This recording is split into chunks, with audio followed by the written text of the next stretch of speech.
it's really interesting because they're kind of like going into like what it was like being a samurai at that time. Hey there, こんにちは、アーサーです。リスニング上達においてシャドーイングや書き出しはとても重要ですね。ただ字幕がないと答え合わせが難しいし、映画だと長い上、日英どっちかの字幕しかつけられないし、スクールでは練習用の定型文が多くなるしとなかなかいい教材がありませんね。そこでこのチャンネルでは日英同時字幕付きでネイティブ同士の生の英会話をお届けしています。学習のために作られた会話ではなく、僕とアメリカ人の友達のオースンとの本当に生の会話になるので、ぜひリスニング力を向上させるのに役に立ててください。ちなみにこの動画の字幕なしバージョンは The Austin and Arthur Show という別のチャンネルで公開しています。何度も練習してワンランク上のレベルに挑戦したいと思った方はぜひチャレンジしてみてくださいね。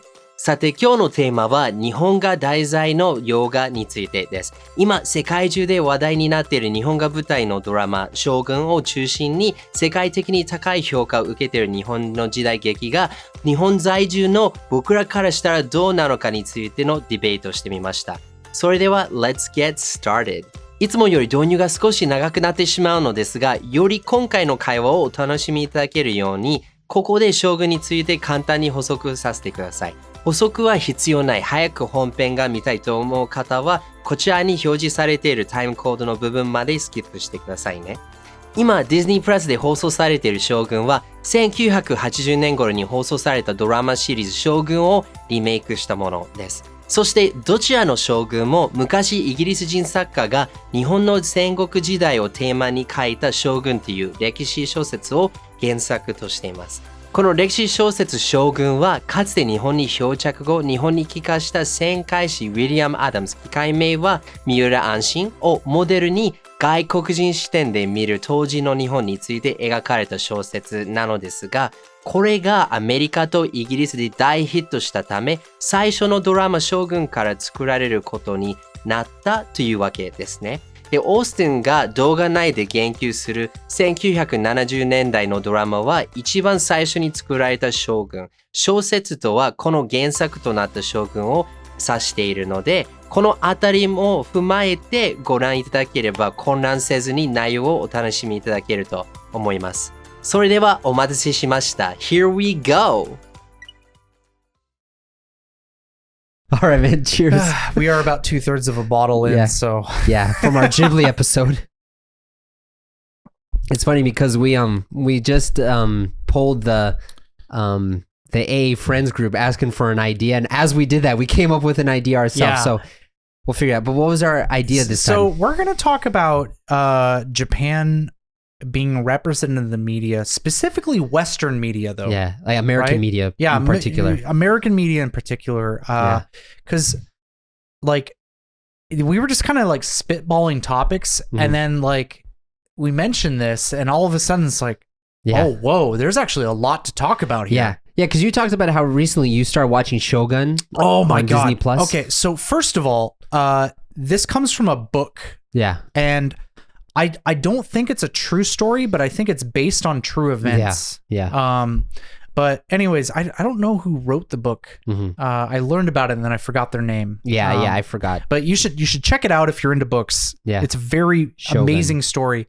But I know it from the 1970s film. Oh, you watched that film, the original one? Yeah, there is a film series. And I'll tell you why I watched it, because I would never have watched 70s films by myself. Now I probably would, but when I was younger. But my Japanese teacher, he would show us, I want to say it was like a 6-part series or something like that. But he would show us like we would have a film day, kind of like the end of each month to like, okay, you guys have been working hard in Japanese class, so here. Here's a little bit of Japanese history, right? And he would show these films, and oh my God, the story is really interesting. Yeah. And basically it's this life of this British sailor who they're trying to like pillage Portugal, like trading sites in Asia, right? And they heard about Japan, so they were trying to find Japan. And anyways, long story short, his boat is like nearing Japan, gets caught in the storm, and him and like 12 people survive the storm, but only he ends up being the only person to survive after a while, right? And it's this guy who obviously can't speak Japanese at all, and so but he's forced to live in Japan as a captive initially to this like local daimyo or warlord, right?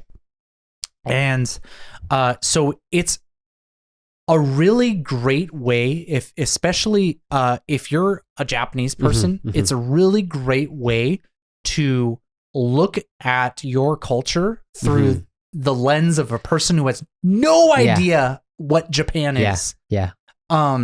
And especially it's a very turbulent time because I think this takes place in like the 1600s. Yeah, right. Where I want to say it was like I'm not very good at like time periods, but I want to say it was like Tokugawa. Yeah, area? Tokugawa. Yeah. But yeah, so it's like Japan's very much still a feudal state. There's war constantly going around.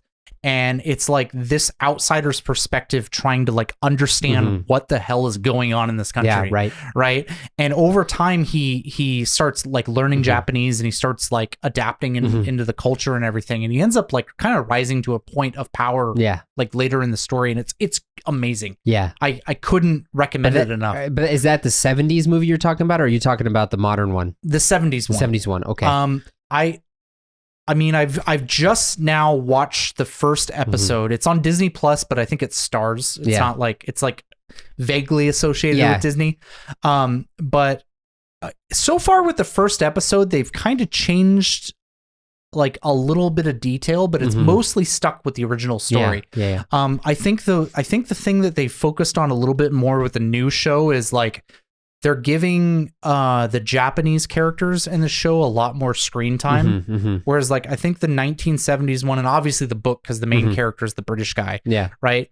A lot of what's going on is kind of done through his point of view. Right. Whereas like the newer version, he's still the main character, but like there's a lot of like other characters in the show that like they're getting like almost as much screen time as he is. So they're kind of like, it's really interesting because they're kind of like going into like what it was like being a samurai at that time. So, oh man, it was amazing. Yeah. You know, it's funny because now was it Sanada Hiroyuki, who's like, who does he play in the new one? Does he play the Shogun guy? He plays like, I want to say like I don't know the politics at the time, but he's like a mid-level warlord. Okay. Yeah. Probably, okay. Yeah, so I guess like daimyo? Yeah, it could be a daimyo. I actually haven't seen it yet. Yeah. But it was funny because I watched an interview with him recently and he was talking to an American audience about how he's a co-producer of that show actually, and he wanted to make it more like authentic. Yeah. So if I'm not mistaken, and correct me if I'm wrong, but it's the same director that did Last Samurai, right? Zwick, or maybe some I don't remember. I don't know. I don't know anything very about that European movie. sounding name. Yeah. I could be wrong. It's either the same director or the same producers. Okay. But you get this like very raw feeling of Japan. So far in this series, like they have not sugarcoated how things were back in feudal Japan times. Okay. It's pretty graphic, right? Yeah, it's pretty graphic. Like, you know, I'm not going to spoil stuff for people who haven't seen it, but like random people just being murdered when samurai walk into a village is like not something they hide. Yeah. Okay. Yeah. Okay.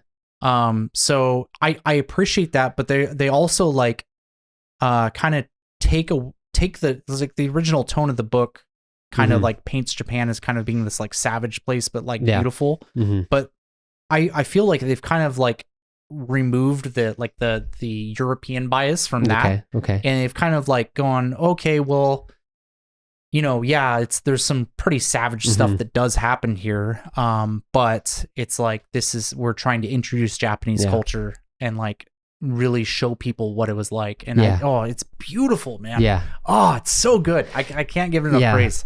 You know, it's funny that you say that, because now when you talk about that, that reminds me, that really feels really different from, let's say, The Last Samurai. So first, we should talk about like influential movies or media that kind of inform American audiences about Japan. I was just talking to you before we started this episode about how I have a love-hate relationship with Last Samurai. With Last Samurai? With Last Samurai. With Last Samurai.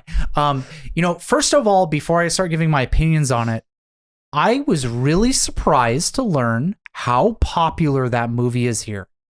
Is it really popular here? Yeah. Like, maybe I'm crazy. I haven't done a poll of the entire population of Japan. If you guys have seen Rasto Samurai, please tell us in the comments. But I've talked to a lot of people, my wife included, but a lot of my friends here, and they seem to really like Last Samurai. Yeah. I don't know if that's just because people really like Tom Cruise in Japan. It's probably, that's a big one. That might actually be it. Yeah. Because Tom Cruise is huge in Japan. Dude, back when I was skinnier, right? Yeah. And like I would go to Rio. No. I know where you're going with this. And wow, you look like Tom Cruise. Yeah. I remember, like, I went to Ryokan with Natsume. Said, "Oh, Tom Cruise," or like, "Oh, you look like Tom Cruise," which is funny because in America people would say I look like Matt Damon, but because we have like the Irish eyes. My wife thinks I look like Leonardo DiCaprio. They call me Leonardo DiCaprio too. I think the white people are Tom Cruise or Leonardo DiCaprio. Yeah, I feel like just being like vaguely like. Leo's not fat, but like if you have like a round face and a beard and brownish hair, that means you're Leo. You are white person with beard, or you are DiCaprio. Yeah. But yeah, so going back to like, how I feel about The Last Samurai. So when I first watched Last Samurai, I first of all, before I talk about, I'm going to pronounce it samurai. I know it's samurai. Samurai. Right, I understand that, but I'm American. Yeah, it's just the official title is samurai. So. Yeah. But anyways, so when I first saw it, I remember thinking it was a really cool film because it's like, wow, it's like they really showcase like what it was like to be a samurai at this time. Like it's a really, really interesting time period to write a story about Japan because like there's like these two like cultural identities battling in Japan. It's like, what do you want to do, Japan? Do you want to like join the West and become like this kind of like imperial power, or do you want to remain a feudal state? Like, who's in charge? Is it the Shogun? Is it the emperor? It's like there's so many interesting things going on at that time in Japan. That it's so cool to write a story about that.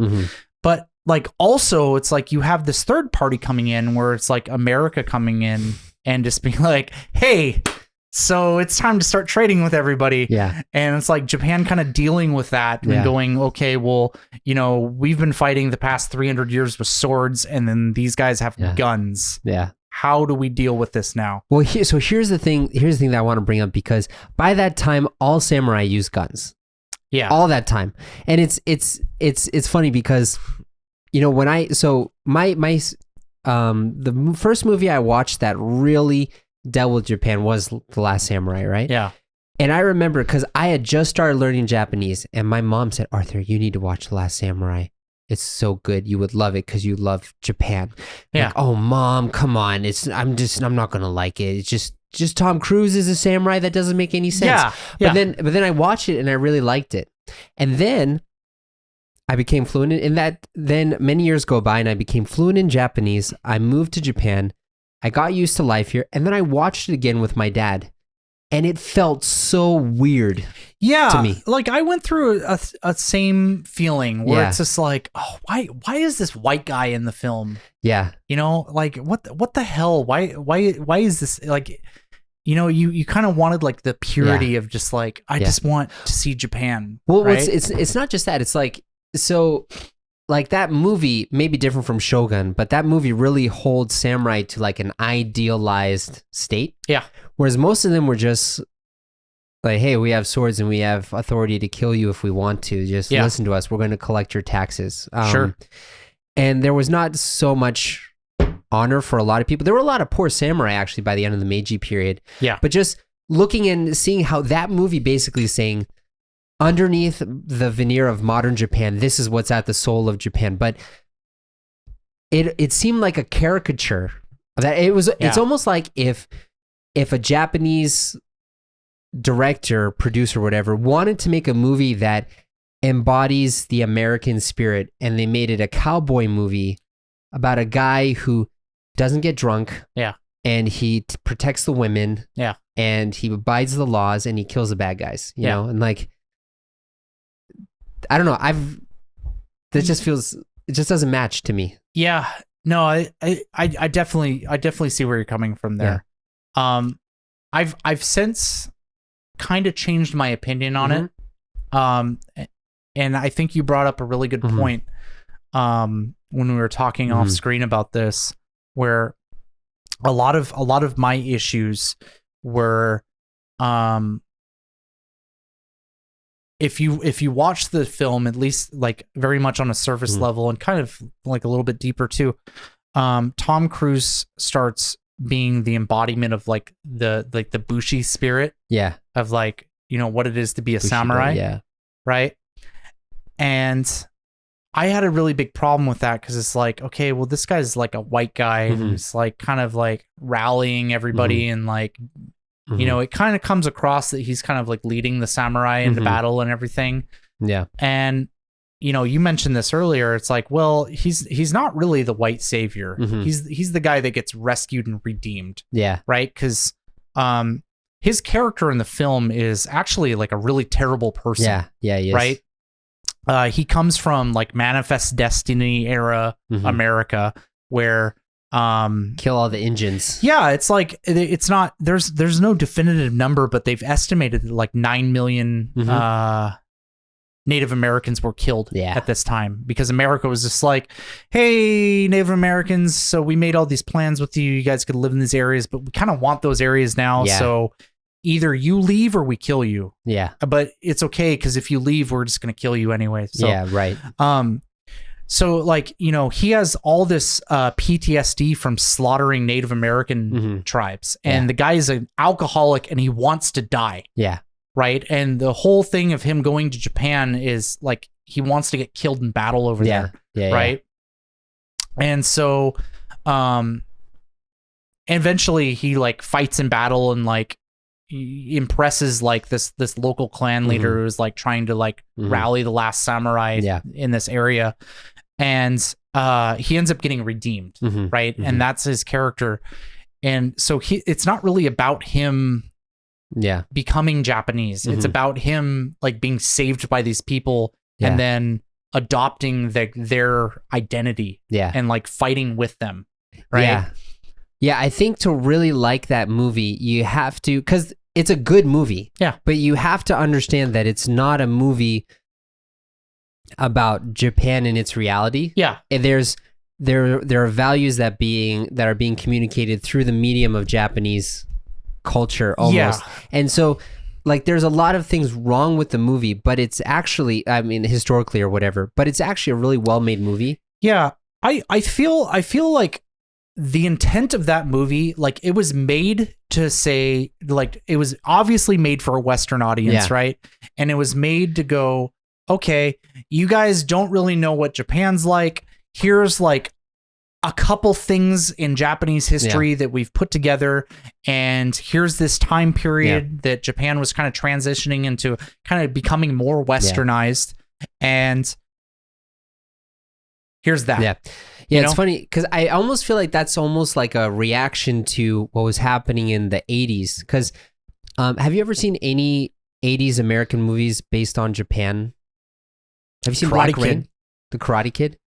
Oh, so the Karate Kid. So the Karate Kid isn't necessarily about Japan. It's about martial arts that was cool from Japan, right? But it's not even really from Japan, depending on who you're talking. From Okinawa, I know, I know.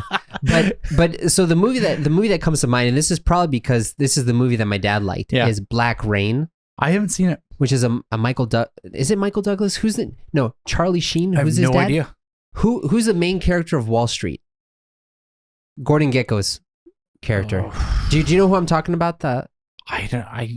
I want to say I've seen Wall Street. But Okay. Anyways, it's Charlie Sheen's father. Yeah. I think his name is Michael Douglas. If I'm wrong, please tell me in the comment box below. But Black Rain is about an American detective, police dude, FBI. I don't know who he is. He goes to Japan to investigate like an international crime syndicate, and he gets involved in the Yakuza. I swear I've seen this movie. And there's like someone gets shot in like a bar or a cafe or something. It's very like bloody and stuff. Because I feel like back in like the 80s and the 90s, everything was about Yakuza and like modern Japan stuff in the 80s. So I don't know if you're familiar with like sci-fi genres. Yeah. But what's the name where everyone's a robot and you have to kill the robots? They made a No, I know what you're talking about. I'm just it starts with drunk. a B. Starts with a B. It has Harrison Ford. I know it has Harrison Ford in it. I'm drunk. Movie? I can't remember the name. What's this movie? Man. It's super famous. Dude, I feel like we gotta pause it just so I'm gonna look it up. I know, seriously. I'm gonna go look this up. Okay. But anyways, so like So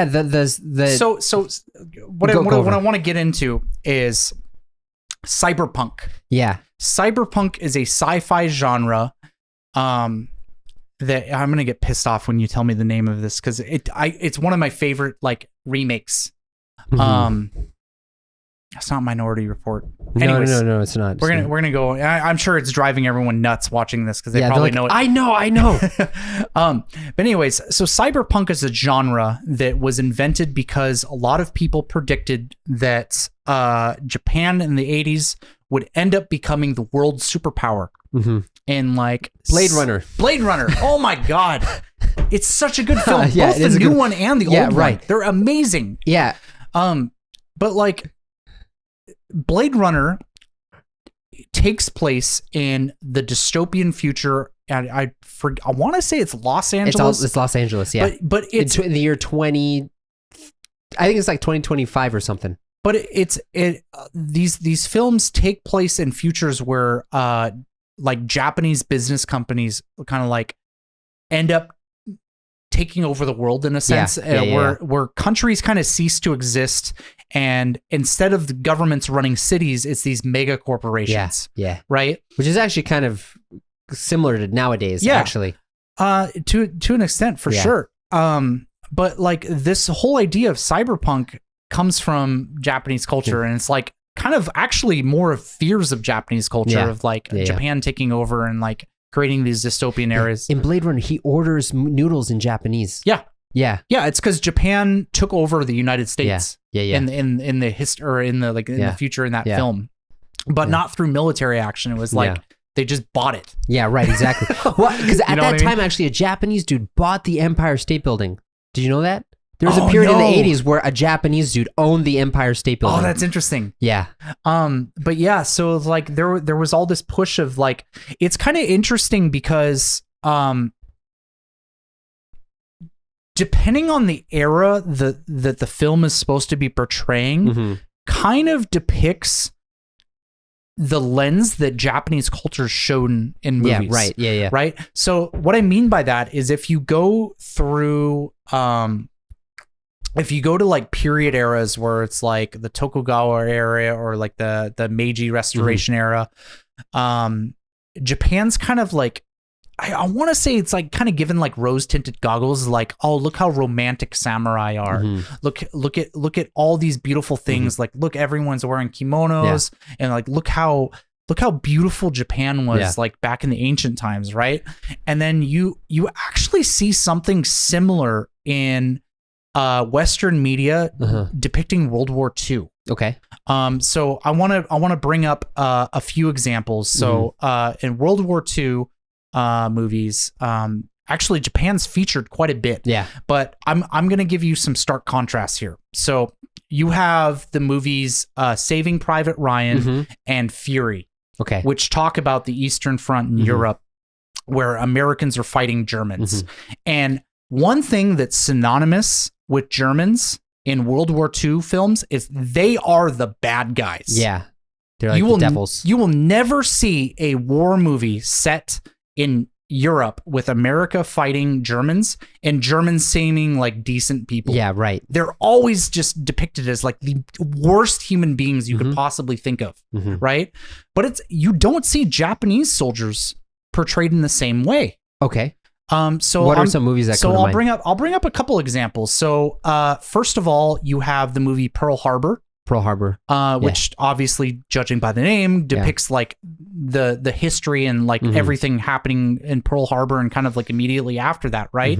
The military in Japan is depicted as competent and very professional and organized. You have the general or the admiral, I forget, Yamato.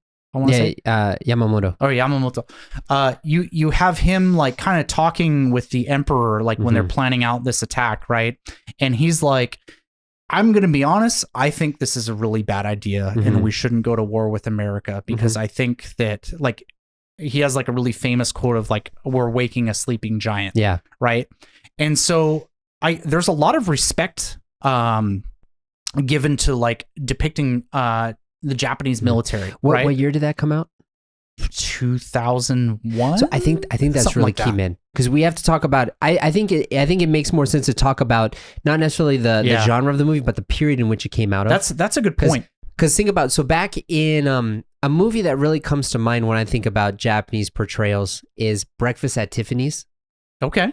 Have you ever seen that movie? No.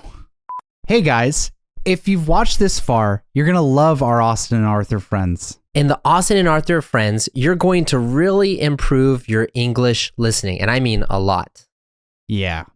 So for each episode, you'll get English and Japanese subtitles, so you can check your listening and comprehension. You'll also get access to a members-only community where you can talk with us, the both of us. Mainly me, right? No, definitely not. For more info, click on the link here, or in the description box of this video. Thanks for being our friend. Woo! I have no friends. Okay, well, you should. At least the one scene. So, do you know who Mickey Rooney is?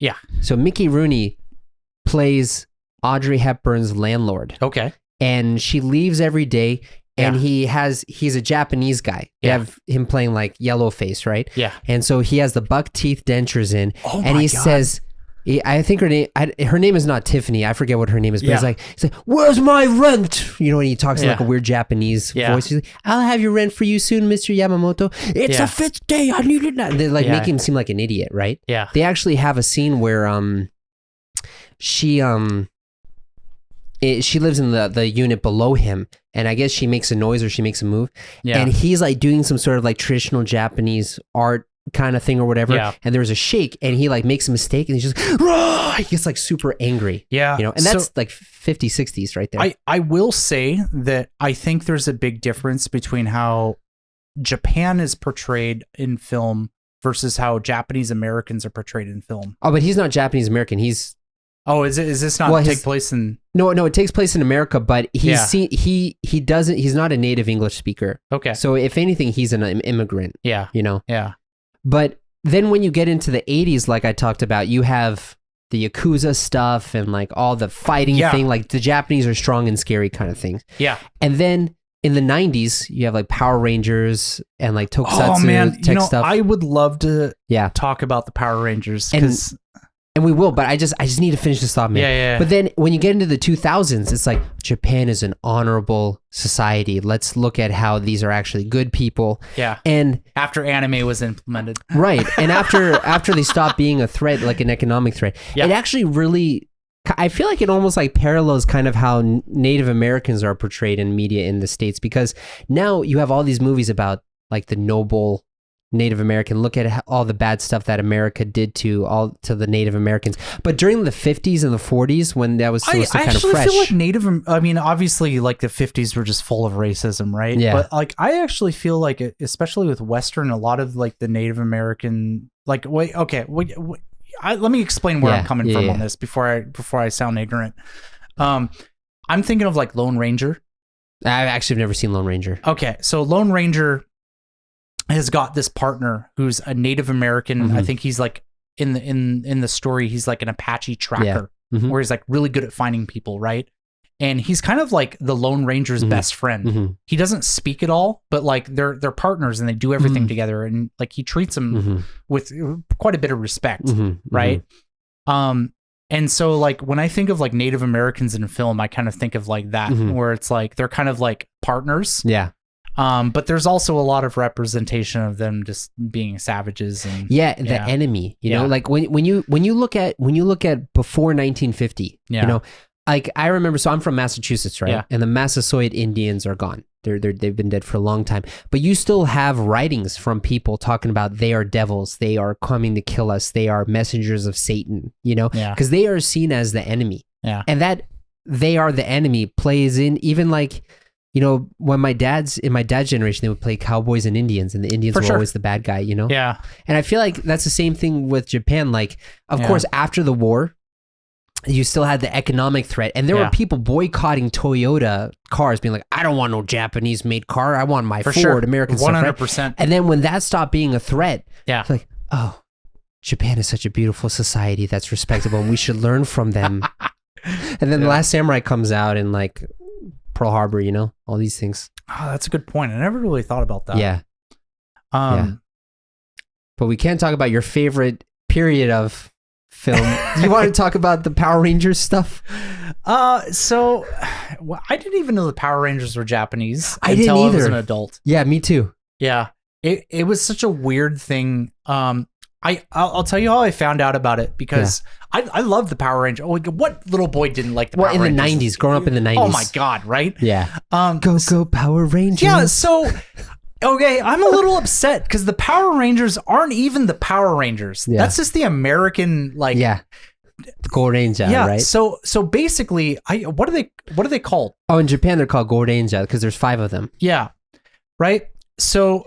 Here's how the story of the Power Rangers came into existence. So basically, there was this show that had like the Power Rangers on it, right, in Japan. And it was a really popular kids show. And basically, an American company looked at that and they're just like, this is pretty great. Yeah. But we're going to take just the footage and we're just going to use it to make our own story. Yeah. And that's just what happens. Pretty much. So they took like especially I'm talking about the original Power Rangers, because eventually they hired American actors to act as like and to continue. But like this is like, I don't even know if it's the first season or like a pre-season, like 92, to the first, 93, right? Yeah. But they took literal film from the original show, or the Japanese show, and they just like edited it. Yeah. To just make their own show that's completely different from the Japanese one. Yeah. Yeah, and you know, it's funny because I grew up on the Mighty Morphin Power Rangers, which was the second one. It's the American one, right? Yeah. And that's when like all of the robots are dinosaur themed or whatever. And it was so funny because when I was 4 years old, I wanted the Mighty Morphin Power Rangers watch thing that they would use to transform or whatever. It was so cool. But just the other day, I was showing Lewis these. My son Lewis, these videos from the 90s. Yeah. And he loves the robot transformation scenes. But I'm watching this and I'm like, this is totally Godzilla-esque Japanese tokusatsu filming techniques. 100%. Yeah. It's just a dude in a costume kicking cardboard. Yeah, basically. And so it's funny because even though that's not necessarily depicting Japan, that is so Japanese. It really is. It really 100% is, because it's just like, it's such a unique media style. Yeah. Cause like, you know what? I'm gonna make a risky statement that I think even like younger generation, like Gen Z and like whatever they're called these days, like younger people that are like in their 20s and maybe even teens these days, at the very least, maybe they haven't seen the full movies, but at the very least, they've seen clips of like old Godzilla films. Yeah, right. Where it's just like a guy in a costume just kicking cardboard. Yeah, basically. You know what I mean? And it's just like, it's so endearing. Yeah. You know what I mean? Goes it's in like cycles. You just see it and you're just like, oh, isn't this adorable? Yeah. It's just, it's so ridiculous. But it's kind of like I would kind of equate it to like Fast and the Furious. Yeah. In the sense that I think like the Fast and the Furious movies, no one's watching them because they feel realistic, at least after the first two, right? Yeah. But they're watching them probably much in the same way Godzilla films. Like, I don't think Godzilla scared anybody. Yeah, right. When he first came out, everyone's like, no, this is a guy in a costume kicking cardboard. Yeah. But it's fun. Yeah. You're like, I want to see Godzilla fight Mothra. Yeah, let's do it. You know what I mean? Yeah. It's like two dudes just like wrestling in a room. Yeah. with like city buildings made out of cardboard. Yeah. And it's just fun. Yeah. Yeah.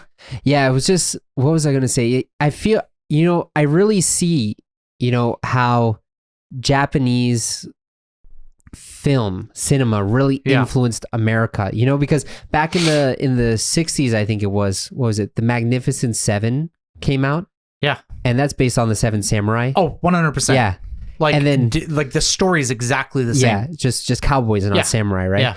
Yeah, and then you have like the tokusatsu stuff with Power Rangers or whatever. Yeah. Did you know actually that the first Godzilla is a metaphor for the atomic bomb? I've heard that before. I don't really understand. Like, I guess it's just Godzilla destroying cities. Yeah, but it's he's supposed to personify the destructive force of the atomic bomb, and then he fights Mothra and King Ghidorah and becomes like the rah. Yeah. By the way, so just on Cartoon Network, did you ever see? You're gonna say Dexter's Lab? No, not that. Okay. No. I mean, of course, Dexter's Lab. Godzilla TV show. And did you see with Godzuki? Oh. Do you remember Godzuki? Dude, okay, you just brought back a dark memory and Godzuki. Oh my God. Oh. Yeah. So for those who have no clue what we're talking about, memory until you dude, I love that show, man. I hated Godzuki. He was so dumb. I know he was dumb, but I love that TV show. He was like Scrappy Doo from Scooby Doo. So we got to explain what this was. So actually, in America, Godzilla became a cartoon series, and we talked about in Ghibli how cartoons in animation in America is for kids. Mm-hmm. And so they wanted to make Godzilla more family friendly, so they made Godzuki, which is like a baby Godzilla sidekick that he works with. But do you remember the song "Up from the Depths, 30 Stories High, His Head in the Sky"? Yeah. Godzilla. Godzilla was like, this was during, all right, you guys, I'm sorry people watching this because you're not going to understand like where I'm coming from this, but this was made in the 70s in America, where everyone was trying to copy a cartoon show called Scooby-Doo. Oh yeah, right? Scooby-Doo, yeah. And so Scooby-Doo is about these teenagers with a dog, and they solve like mysteries of people pretending to be monsters, right? Yeah.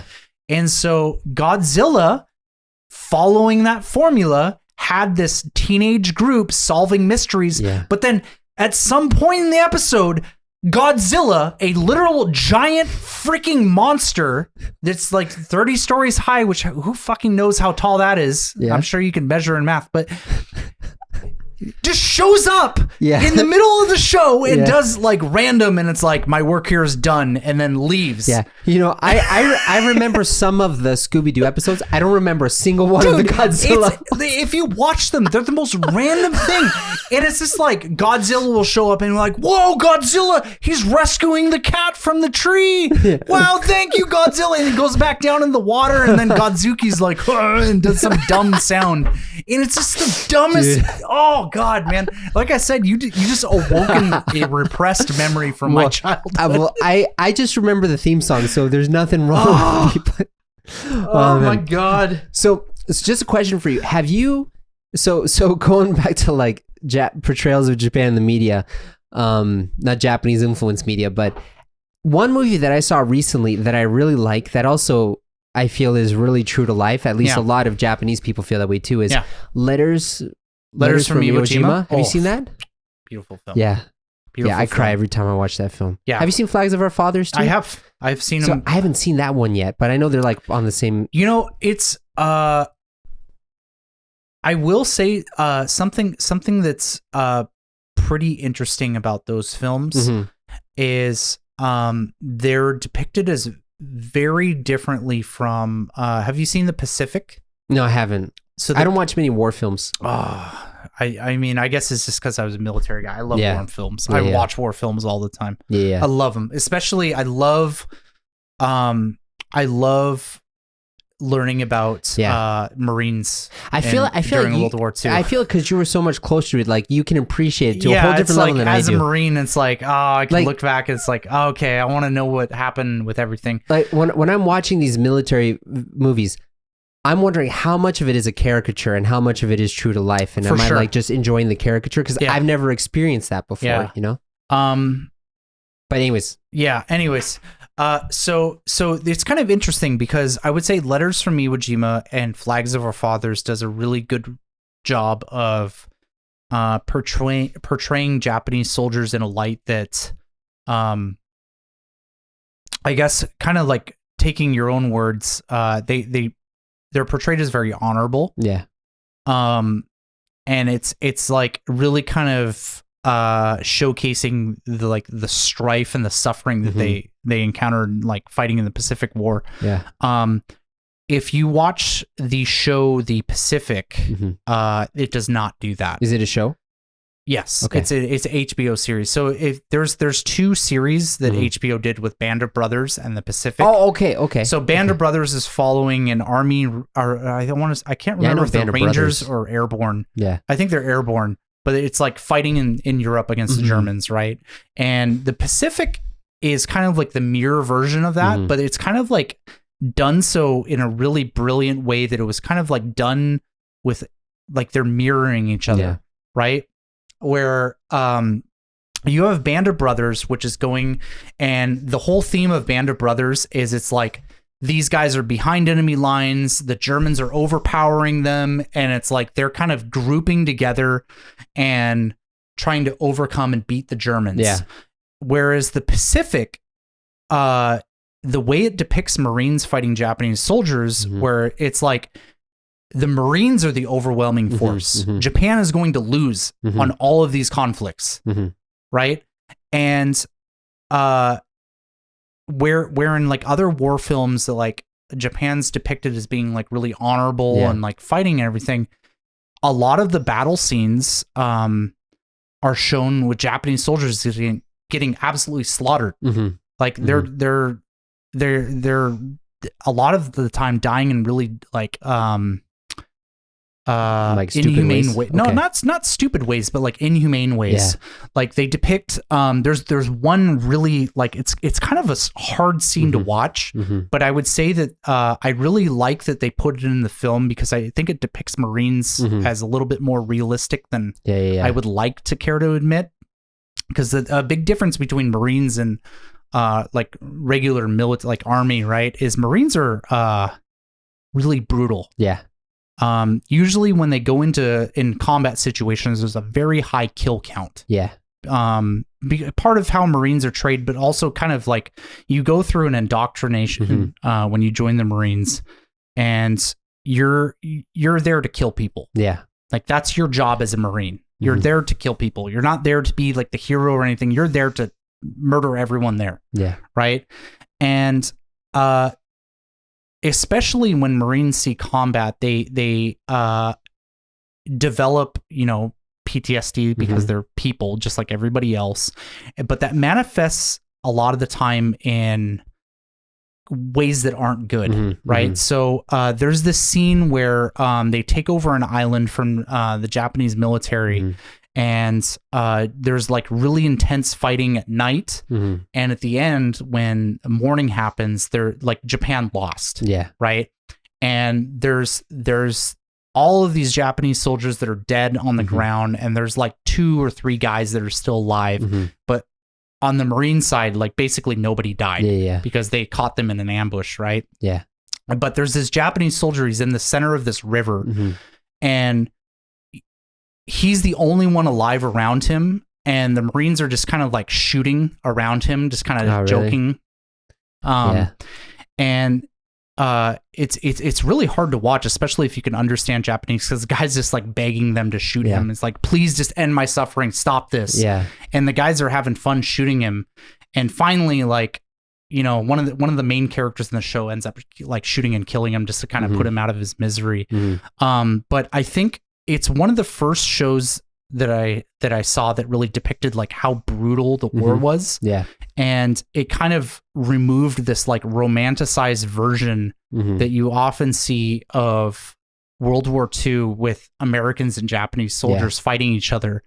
And it kind of put it in a really brutal light. Well, yeah, because it's like the narrative, even when we were young growing up, it's America's the heroes coming to save the free world, but it wasn't always like that. Yeah. And it like, especially because, like these shows, like I said, this came out to mirror Band of Brothers, right? Where it's like the theme of Band of Brothers is like camaraderie, whereas like the theme in this film was like just really showcasing how horrible like both Japanese and Americans were to each other in the Pacific Theater.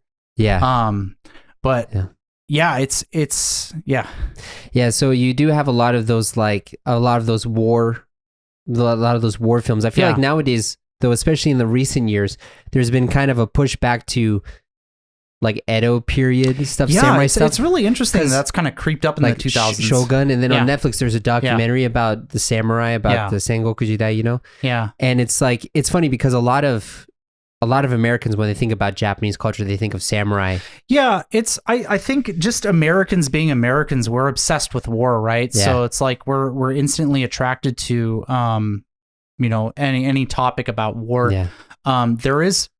There is another book and film that I think is really, really interesting. And if you haven't seen it, I recommend checking it out. Have you ever seen Memoirs of a Geisha? I haven't seen that. It's just because the main character is Chinese. Yeah.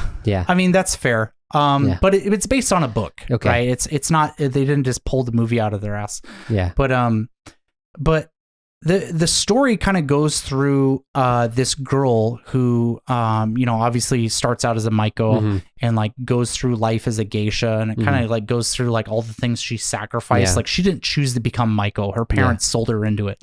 But it's a really interesting story that it's kind of like changed into a way that I think is digestible for Western audiences, because maybe a lot of Japanese people don't know about this, but geisha are really looked negatively upon in Western media or in Western culture in general. Because they name them prostitutes. Yeah, so it's the belief that they're prostitutes, like and that they're kind of just sex slaves. So they're not even really, they don't even really have a choice. That's the belief. That's the Western image of geisha. Yeah. And so I think this is a really important film because while it does show a girl who was sold into this, but it kind of highlights that it's just not all about sex. In fact, they talk about that because that's one of the things that like changed after World War II when a lot of American soldiers came over here. It's like that they thought that geisha were just prostitutes, right? So I like that exists in Western media because it shows people. It's taking down the stereotype. Yeah, it takes down the stereotype, and it's like no, there's so much more to that. Yeah. One movie that I like. It's not a perfect movie, and in all fairness, it's not even that great of a movie. Yeah, you really have to kind of sift through it to get the good stuff out of it. But it's called Emperor, and it's about. Heard of that. Yeah, it's probably because it's not a very good movie, but it's basically about right after the war ends. Yeah, John MacArthur comes down, and he comes out, and he needs to decide if the emperor should be tried as a war criminal or not for war crimes. Okay. And so he sends a guy who is supposed to investigate and gather all the evidence to see if the emperor is guilty of war crimes and should be tried, or if he should be kept innocent. Yeah. And only the people below him, like Kido and all those people, should get should face that. And the reason why it's not a good movie is because there's this whole like unnatural love interest where in America he fell in love with a Japanese woman and he tries to find her and finds out that her hometown was bombed and she's dead or whatever. But they have that whole thing which is so unnecessary, right? Yeah. But it goes through talking about the difference in mindset between Western and Japanese people that I think is very useful to think about. Yeah. And I think the imagery in the movie itself is also very beautiful too. Yeah. But it does talk about the realities of, what do we do now? And the fact that you have these two completely different ways of seeing the world coming into conflict with each other, Yeah. like how do you rectify those? Yeah. So I thought that was a pretty good movie, actually. Yeah. So it probably definitely. I'd be curious when was that film done? Because you brought it. You mentioned earlier that like depending on the time period. Yeah, it was 2013. Yeah, and they try to talk about how the emperor maybe is not as guilty as people thought he was back in the 40s. Yeah. Yeah. Interesting. Yeah. Well, I think I feel like we've kind of reached our conclusion point here. I think we've talked about a lot of stuff already. Yeah. So yeah, AA friends, please tell us the next topic because we really don't have any more topics anymore. All right, see you later, man. All right, see ya.